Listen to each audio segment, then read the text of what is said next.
Hey guys, welcome back to my channel. So आज का ये व्लॉग बाज़ार में शुरू होता है। मैंने पकड़ी थी एक ऑटो और हम जा रहे थे बाज़ार कुछ ज़रूरी सामान खरीदने। जिस दिन बाहर के काम होते हैं उस दिन मैं सुबह ही निकल जाती हूँ ताकि दोपहर से पहले मैं सारे काम करके घर लौट जाऊँ। वैसे ये व्लॉग मैंने काफ़ी पहले बनाया था बट सोचा कि अब डाल ही देती हूँ।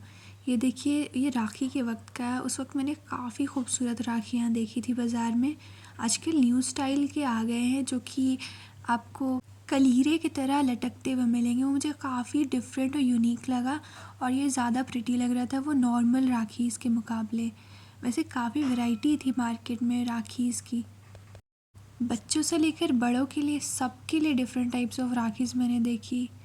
चूँकि पूरा बाज़ार ही राखियों से भरा हुआ था, मैंने सोचा कि कुछ शूट ही कर लेती हूँ। आप देख रहे कितने सारे अलग अलग डिफरेंट टाइप्स के राखी हैं।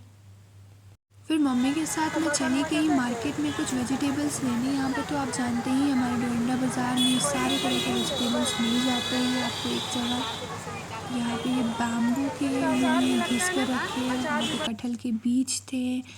सारे तरह के फ्रूट्स एंड वेजीज सब कुछ यहाँ मिल जाता है एक ही जगह पे।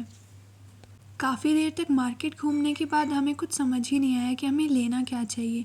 मेरा तो आजकल ख़ासकर कुछ मन ही नहीं करता कुछ खाने का। फिर मम्मी लग गई अपनी बार्गेनिंग करने और उन्होंने अपने भाव पर सारी वेजीज़ खरीद ली। मुझसे तो ये नहीं होता। अगर आपने मेरा प्रीवियस व्लॉग देखा होगा तो मुझे ट्रॉलीज़ की ज़रूरत थी क्योंकि मुझे स्टडी अब्रॉड के लिए जाना है। तो मैंने सोचा कि कुछ दुकान देख लिए जाए बैग्स के। यहाँ पे काफ़ी सारे बैग्स, ट्रॉली सब कुछ अवेलेबल था। ख़ास बात ये है कि सारी चीज़ों की दुकान वेजिटेबल से लेके एसेंशियल्स हर कुछ आपको डोरंडा बाज़ार में मिल जाता है, इसलिए काफ़ी हमारे लिए हेल्पफुल हो जाता है। इसलिए मैंने सोचा एक बार देख ही लूँ कि यहाँ के प्राइस कैसे हैं। मैं अक्सर यहाँ से अपने स्कूल बैग्स की शॉपिंग करती थी। फिर भैया हमें गोडाउन लेकर के गए जहाँ पर उनका ज़्यादा स्टॉक्स था। काफ़ी different types and colours with designs के ट्रॉलीज़ इन्होंने हमें दिखाए। एक्चुअली मुझे चाहिए था एक 3 piece set trolley different sizes का। लगेज काफ़ी एसेंशियल हो जाता है अगर आप स्टडी के लिए बाहर जा रहे हैं। तो मैं सब कुछ ध्यान रखते हुए ट्रॉलीज़ देख रही थी कि कितना सामान अटेगा, क्या क्वालिटी है, ऐसा ना कि लूँ फिर तुरंत ख़राब हो जाए।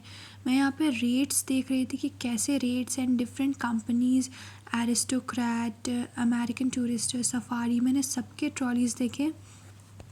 फिर हम यहाँ पे रेट नेगोशिएट करने लगे कि कितना पड़ेगा। फिर उन्होंने हमें इसके सबसे छोटा वाला वर्जन दिखाया है जो सेट में आता है। दिस वाज आपके आराम से 7 केजी अट जाएगा इसमें, तो आप इसको एरोप्लेन में आराम से साथ में लेकर जा सकते हैं। मैंने भी कुछ इसी तरह का ख़रीदा है बट मेरा थोड़ा सा विदाउट चेन वाला है। आप अगर प्रीवियस व्लॉग में देखिए तो वो मुझे ज़्यादा बेटर लगा। This was a new version. फिर हम यहाँ पे थोड़ा स्ट्रीट स्ट्रॉलिंग करने लगे तो हमने काफ़ी सारे चीज़, मग्स, अम्ब्रेलाज, जार्स देखना शुरू किया। मम्मी को जार्स पसंद आए थे बट शॉपकीपर भैया वहाँ पे थे ही नहीं तो हम ले ही नहीं पाए। फिर हमने कहा कोई नहीं, चलो किसी और दिन ले लेंगे। फिर ये छोटे छोटे चुक्के देखकर मुझे बचपन याद आ गया।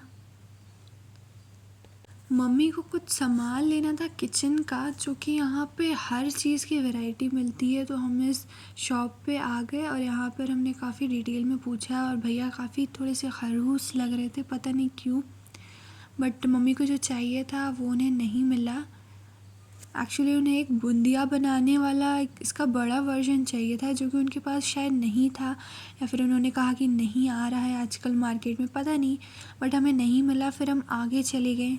घूमते घूमते काफ़ी भूख लग गई थी तो हमने कुछ फुचका ब्रेक लिया। उसके बाद जैसे ही सब कुछ हुआ फिर हम चले गए एक ऑटो पकड़ के सीधा अपने घर, क्योंकि इतना चलने के बाद हमारे पैर काफ़ी दुख गए थे। और मार्केट जाते ही वक्त तो बिल्कुल ही अचानक से गायब हो जाता, बिल्कुल पता नहीं चलता कि कितनी देर हो गई है। So that's all for the day. और अगर वीडियो अच्छी लगी है तो लाइक, शेयर और सब्सक्राइब करें।